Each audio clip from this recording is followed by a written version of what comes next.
بسم اللہ الرحمن الرحیم۔ السلام علیکم ورحمۃ اللہ وبرکاتہ۔ بسم اللہ الرحمن الرحیم۔ عزیز طلباء اکرام، ایم اے اسلامیات کے مضمون فقہ و اصول الفقہ کا آج ہمارا سبق نمبر 134 ہے، جس کا عنوان ہے کتاب طلاق کا الجملۃ الرابعہ، اور انشاءاللہ آج ہم فاما ذوات الحی سے پڑھیں گے۔ تو نیا سبق شروع کرنے سے پہلے ہم پچھلے سبق یعنی سبق نمبر 133 کا خلاصہ دیکھتے ہیں۔ پچھلے سبق میں ہم نے سب سے پہلے عبارت کا ترجمہ اور عبارت کی مختصر تشریح پڑھی تھی، اور مختصر تشریح کے دوران ہم نے چند چیزوں کی وضاحت کی تھی، جن میں ہم نے الجملۃ الرابعہ پچھلے سبق میں شروع کیا تھا۔ جیسا کہ پہلے بھی ہم بتا چکے ہیں کہ 4 موضوعات میں کتاب طلاق کو تقسیم کیا ہے مصنف نے، تو الجملۃ الرابعہ یعنی چوتھا موضوع ہم نے پچھلے سبق میں شروع کیا تھا۔ اس کے بعد پھر مصنف کے مطابق اس کی ابواب بندی کی تھی کہ مصنف نے الجملۃ الرابعہ یعنی چوتھے موضوع کو 2 ابواب میں تقسیم کیا ہے، جن میں سے پہلا باب جو ہے وہ عدت کے احکام کے بارے میں ہے، اور دوسرا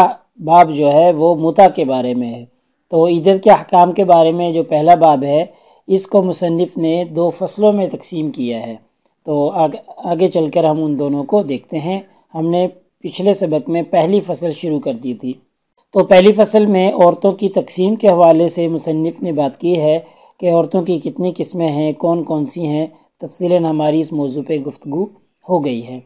تو انشاءاللہ آج کے اس سبق میں ہم سب سے پہلے عبارت کا ترجمہ اور عبارت کی مختصر تشریح دیکھیں گے، اور مختصر تشریح کے دوران ہم آزاد اور حیض والی عورتوں کی عدت دیکھیں گے کہ وہ عورت جو آزاد ہے اور اس کو حیض بھی روٹین کے مطابق آتا ہے تو اس کی عدت کیا ہوگی۔ ایسے ہی حاملہ عورتوں کی عدت کیا ہوگی، مصنف اس پہ تفصیلی گفتگو کریں گے۔ ایسے ہی آج کے اس سبق میں مصنف نے جو بات کی ہے وہ حیض سے نا امید عورتوں کی ہے، یعنی عائسہ جو عورتیں ہوتی ہیں ان کے بارے میں تفصیلاً گفتگو کی ہے کہ ان کی عدت کو شمار کرنے کا کیا طریقہ کار ہوگا۔ ایسے ہی پھر مصنف نے قرآن مجید سے ان کی دلیلیں بھی دی ہیں، قرآن مجید کی آیات کو پیش کیا ہے، اور پھر جو قرآن مجید کی 2 آیات پیش کی ہیں ان میں آیت میں جو لفظ قرو استعمال ہوا ہے اس سے کیا مراد ہے، مصنف نے اس پہ مفصل گفتگو کی ہے کہ لفظ قرو سے فقہا کے نزدیک کیا معنی مراد لیا جاتا ہے، چونکہ جیسا کہ ہم مشترک کی بحث میں بھی پڑھ چکے ہیں کہ لفظ قرو ایک مشترک لفظ ہے، اس کے کئی معنی آتے ہیں، تو اس کا معنی متعین کرنے میں فقہاء کرام کا اختلاف ہے، تو مصنف نے وہ سارے اختلاف مفصلاً بیان کیا ہے۔ تو دیکھتے ہیں آج کی ہماری عبارت ہے فاما ذوات الحیض، بہرحال وہ عورتیں جو حیض والی ہیں، الاحرار آزاد بھی ہیں، الجاریات فی حیضہن علی المعتاد، اور عادت کے مطابق انہیں حیض جاری بھی رہتا ہے۔ الجاریات یعنی انہیں عادت کے مطابق، معمول کے مطابق حیض آتا بھی رہتا ہے، یعنی یہ عورتیں جن کو حیض بھی آتا ہے اور وہ آزاد بھی ہوں اور روٹین کے مطابق حیض آتا ہے، فعدتہن، تو ان کی جو عدت ہے ثلاثۃ قروء، وہ 3 قروء ہے، یعنی اس طرح کی عورتوں کا جو عدت ہے وہ 3 قروء ہے۔ آگے چل کر قروء پہ مصنف مفصل بحث کریں گے، ابھی اس کا معنی آپ قروء ہی سمجھ لیں، ٹھیک ہے۔ اچھا جی، والحوامل منہن، اور ان عورتوں میں سے جو حاملہ ہوں، عدتہن، ان کی عدت وضع حملہن، ان کے بچے کی پیدائش ہے، وضع حمل ہے، یعنی جو عورتیں حاملہ ہوں گی، یعنی یوں سمجھ لیں مصنف یہاں سے حاملہ عورتوں کی عدت بیان کر رہے ہیں کہ وہ عورتیں جو حاملہ ہوں گی تو ان کی عدت ان کی وضع حمل ہے۔ وضع حمل میں چاہے زیادہ ٹائم لگے یا کم لگے، 3 مہینے سے 3 حیضوں کے مطابق زیادہ ٹائم لگے یا کم لگے، بہرحال وضع حمل ہوگا، یہاں تک کہ اگر آج طلاق ہوئی ہے اور کل بچے کی پیدائش ہو گئی تو اس عورت کی عدت پوری ہو گئی۔ وضع حمل چونکہ اس کی عدت ہے تو وہ چاہے 1 دن بعد، 2 دن بعد، 1 مہینے بعد ہی پیدا کیوں نہ ہو جائے تو عدت پوری ہو جائے گی۔ یہاں سے مصنف عائسہ عورتیں جو کہ حیض سے نا امید ہیں، جن کو حیض بالکل بھی نہیں آتا، ان کی عدت بیان کر رہے ہیں۔ والیائسات منہن، اور ان عورتوں میں سے وہ عورتیں جو عائسہ ہوں، جن کو حیض نہ آتا ہو، عدتہن ثلاثۃ اشہر، تو تو ان کی جو عدت ہے وہ 3 مہینے ہے، صرف 3 مہینے، وہ روٹین کے مطابق 3 مہینے شمار کر لیں گی، وہ 3 قروء پھر شمار نہیں کریں گی۔ ولا خلاف فی ھذا، اس میں کوئی اختلاف نہیں ہے، کیوں؟ لأنہ منصوص علیہ فی قولہ تعالی، کیونکہ یہ منصوص علیہ ہے، اللہ تعالیٰ نے اس کے بارے میں نص وارد کی ہے، اور وہ کیا ہے؟ اللہ تعالیٰ کا فرمان ہے والمطلقات یتربصن بانفسہن ثلاثۃ قروء، کہ وہ عورتیں جن کو طلاق ہوئی ہو، یتربصن، وہ اپنے آپ کو روکے رکھیں، ثلاثۃ قروء، 3 قروء تک،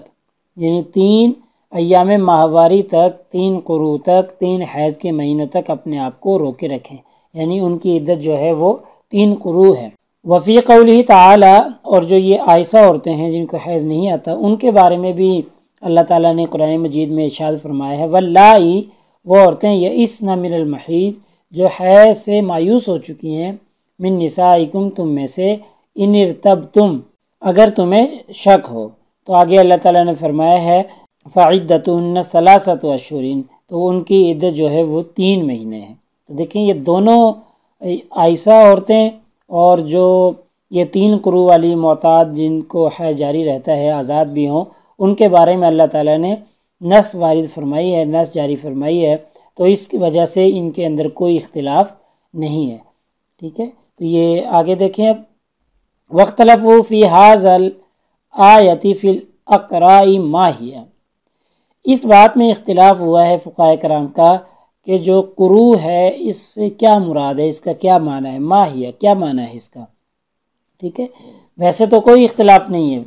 لیکن یہ جو قروء کا معنی ہے، اس کا معنی متعین کرنے میں فقہاء کرام کا اختلاف ہوا ہے۔ فقال قوم، فقہاء کرام کی ایک جماعت کہتی ہے ہی الاطہار، قروء کا جو معنی ہے نا وہ طہور ہوگا، تو پھر معنی یہ بن جائے گا کہ عورتیں اپنے آپ کو 3 قروء یعنی 3 طہور تک روکے رکھیں۔ 3 طہور کا کیا مطلب ہوگا؟ جیسے حیض آیا، حیض کے ایام ختم ہوئے، اس کے بعد پاکی کے ایام آگے، اب پاکی کے ایام سے حیض کے آنے تک یہ پاکی کے ایام ہے، یہ 1 مرتبہ ہو گیا، 1 طہور ہو گیا۔ ایسے ہی پھر حیض آئے گا، اس کے بعد طہور آئے گا، پھر 2 طہور ہو جائیں گے، تو اس طریقے سے وہ 3 طہور گزارے گی۔ مصنف کہہ رہے ہیں عنی، میری مراد الازمنۃ التی بین الدمین، یعنی 2 خونوں کے درمیان جو زمانہ ہے، 2 حیضوں کے درمیان جو زمانہ ہے وہ 1 طہور ہوتا ہے، ٹھیک ہے۔ تو ایسے ہی 2 طہور ہو جائیں گے، پھر 3 طہور ہو جائیں گے، تو ان کے نزدیک یہ مطلب بنے گا کہ وہ 3 طہور جو ہے وہ عدت گزارے گی۔ وقال قوم، اور ایک قوم، ایک فقہاء کرام کی جماعت کا کہنا ہے ہی الدم نفسہ، کہ یہ بذات خود خون ہی ہے، یعنی وہ حیض کے جو ایام ہیں اس سے مراد وہی ہیں، یعنی اس سے مراد حیض ہے، تو لہٰذا 3 حیض گزارے گی، مطلب یہ کہ 1 حیض آیا، یہ پورا ہوا، اس کے بعد طہور، پھر دوسرا حیض آیا، پھر تیسرا حیض آیا، جیسے ہی تیسرا حیض مکمل ہوگا تو اس کی جو عدت ہے وہ مکمل ہو جائے گی۔ فرق ہے بہرحال دونوں میں، طہور مراد لے رہے ہیں، ان کے نزدیک عدت کے ایام کچھ زیادہ بنیں گے، جو حیض مراد لے رہے ہیں ان کے نزدیک عدت کے ایام کچھ کم بنیں گے، چونکہ 3 حیض پورے کرنا آسان ہے۔ ومن من قال، اور ان میں سے فقہاء کرام کہتے ہیں ان الاقراء ہی الاطہار، اقراء جو ہے یہ طہور ہی ہے، یعنی قروء کا جو معنی ہے یہ طہور ہے۔ اما من فقہاء الامصاری، اور جو پہلی قسم کے فقہاء ہیں ان میں یعنی کہ جو طہور مراد لیتے ہیں، امام مالک ہیں، امام شافعی رحمہ اللہ ہیں، اور اہل مدینہ کے جمہور فقہاء کرام ہیں، ابو ثور ہیں، و جماعت من الفقہاء، اور فقہاء کی ایک پوری جماعت ہے جو یہ طہور والا معنی مراد لیتی ہیں۔ اور صحابہ میں سے اگر دیکھیں، واما من صحابتی، اور صحابہ میں سے ابن عمر یعنی حضرت عبداللہ ابن عمر رضی اللہ تعالیٰ عنہما ہیں، زید بن ثابت ہیں، حضرت عائشہ رضی اللہ تعالیٰ عنہ ہیں، ان کا کہنا بھی یہ تھا کہ اس آیت مبارکہ میں جو قروء کا لفظ ہے اس سے طہور مراد ہے۔ وممن قال، اور وہ فقہاء جو کہتے ہیں کہ ان الاقراء ہی الحیض، کہ اقراء کا معنی حیض ہے۔ اما من الفقہاء الامصاری، ان فقہاء میں سے امام ابو حنیفہ رحمہ اللہ ہیں، وہ ثوری ہیں، امام اوزاعی ہیں، ابن ابی لیلہ ہیں، وہ جماعت من الفقہاء، اور فقہاء کرام کی ایک پوری جماعت ہے۔ واما من الصحابتی، اور صحابہ میں سے اگر دیکھا جائے وہ صحابہ جو اس سے حیض کا معنی مراد لیتے ہیں، فعلی حضرت علی رضی اللہ تعالیٰ عنہ ہے، وعمر بن الخطاب حضرت عمر بن خطاب رضی اللہ تعالیٰ عنہ ہے، حضرت عبداللہ ابن مسعود ہیں، ابو موسیٰ اشعری رضی اللہ تعالیٰ عنہم اجمعین۔ یہ سارے کے سارے صحابہ کا مسلک بھی یہی ہے کہ یہاں پر قروء سے مراد حیض ہے۔ وحکی الاسرم عن احمد، امام احمد بن حنبل کے ایک شاگرد ہیں جن کا نام ہے اسرم، انہوں نے ان سے ایک اور روایت کی ہے، یعنی امام احمد بن حنبل سے روایت کیا ہے، انہ قال فرمایا، الاکابر من اصحاب رسول اللہ صلی اللہ علیہ وسلم یقولون، یعنی صحابہ کرام میں سے جو بڑے بڑے صحابہ کرام تھے وہ فرمایا کرتے تھے، الاقراء ہی الحیض، کہ اقراء کا جو معنی ہے وہ حیض ہے، یعنی قروء کا جو لفظ قروء استعمال ہوا ہے اس کا معنی حیض ہے۔ حکا ایضاً عن الشعبی، یعنی اسی طریقے سے امام شعبی سے مروی ہے، انہ قول 11 او 12، 11 صحابہ کا یہ قول ہے، یا نبی کریم صلی اللہ علیہ وسلم کے اصحاب میں سے 12 صحابہ کا یہ قول ہے کہ جی اس سے مراد الاقراء سے مراد حیض ہے۔ یہ امام شعبی رحمہ اللہ سے روایت کیا گیا ہے کہ 11 یا 12 صحابہ سے یہ مروی ہے۔ واما احمد بن حنبل،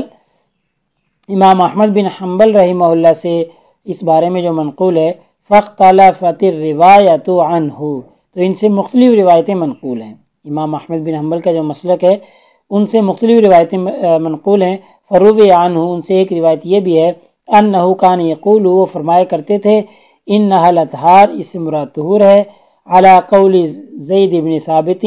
زید بن ثابت کے قول کے مطابق، حضرت عبداللہ ابن عمر رضی اللہ تعالی عنہما کے قول کے مطابق، حضرت عائشہ رضی اللہ تعالی، یعنی ان صحابہ کرام کے اقوال کی وجہ سے امام احمد بن حنبل فرمایا کرتے تھے کہ اس سے مراد طہور ہے۔ ثم توقفت الان من اجل قول ابن مسعود وعلی،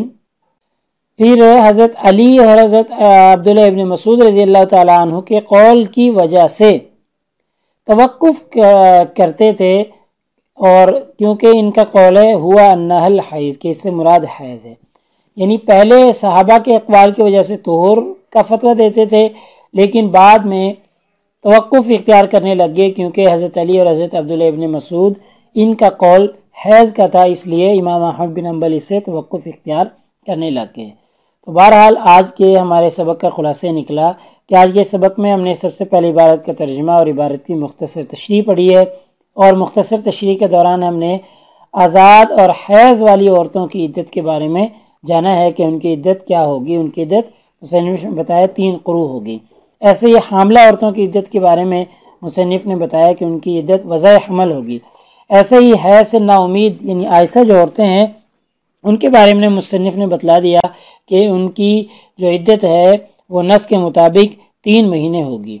ایسے ہی مصنف نے قرآن مجید سے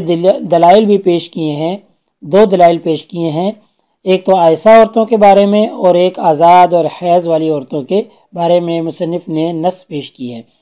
اور پھر مصنف نے آخر میں بحث کی ہے کہ آیت میں جو قروء سے مراد ہے وہ کیا مراد ہے، تو اس میں فقہاء کرام کے مختلف اقوال مصنف نے ذکر کیے ہیں، آگے بھی یہی اقوال چلتے رہیں گے۔